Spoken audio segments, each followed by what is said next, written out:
আমাদের লোকসান হচ্ছে প্রতি কেজিতে 10 থেকে 12 টাকা পর্যন্ত, 10 থেকে 12,000 কোটি টাকা কৃষকের পকেটে। আমরা আলুর ন্যায্য কোনো দাম দীর্ঘ 10 বছর যাবৎ কৃষিকাজে নিয়োজিত। আমার বাবা প্রায় 40 বছর যাবৎ এই কাজ করে গেছে। এই আলু চাষ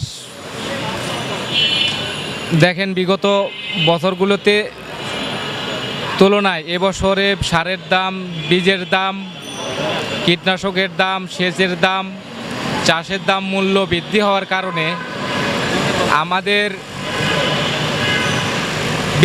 আলু উৎপাদন খরচ হয় 21 টাকা। কিন্তু দেখেন আজ আমরা আলু বিক্রি করতে গিয়ে মাত্র 8 থেকে 10 টাকায় বিক্রি করতেছি, যার কারণে আমাদের লোকসান হচ্ছে প্রতি কেজিতে 10 থেকে 12 টাকা পর্যন্ত।